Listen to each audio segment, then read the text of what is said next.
I'd like to speak briefly about why brainstorming sessions don't work. The reality is that in most companies, they don't. They underdeliver, they underperform, they're funky, they're disappointing, people are frustrated, and it doesn't really serve the need.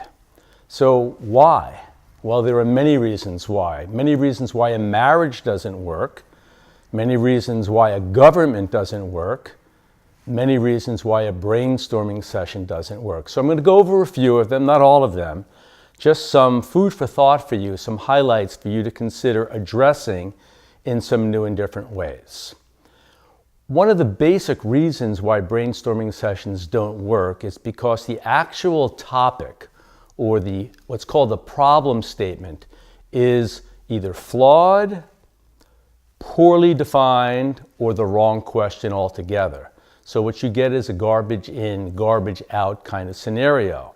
The facilitator or the team rarely take enough time to dig in and determine what really is the issue on the table. And because they're not clear, there's a lot of wheel spinning and wasted time. So that's one. A second reason is the facilitator is unprepared or does not have the skill set to run the session. Sometimes people get drafted to volunteer to run these kinds of meetings, but they really don't know what they're doing.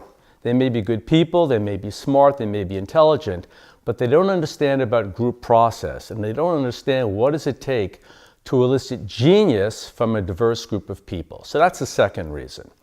Third reason is the behaviors in the company, the habits are basically not conducive to breakthrough thinking.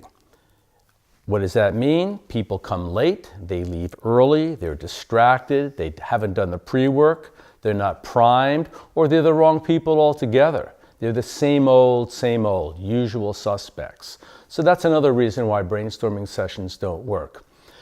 Yet another reason is the facilitator does not use any kind of creative thinking catalysts. And by that, I'm talking about creative thinking tools or techniques, ways of sparking original thinking.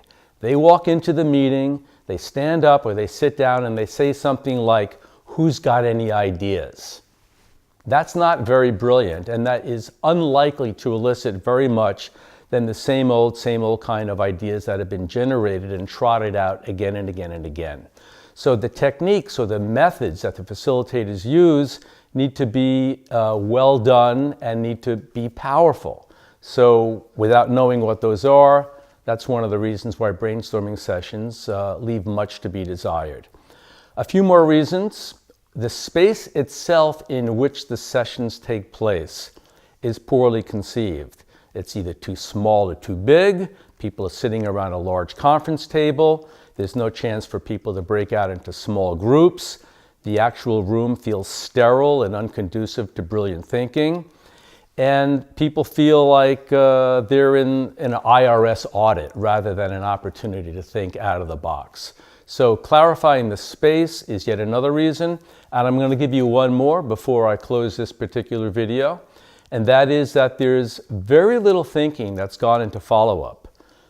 The sound and the fury, the excitement of the session itself might be fine, but there's very little game plan about what happens to the ideas after the session is over, which is why many sessions fall flat, because there's no intelligent or well-conceived follow-up plan.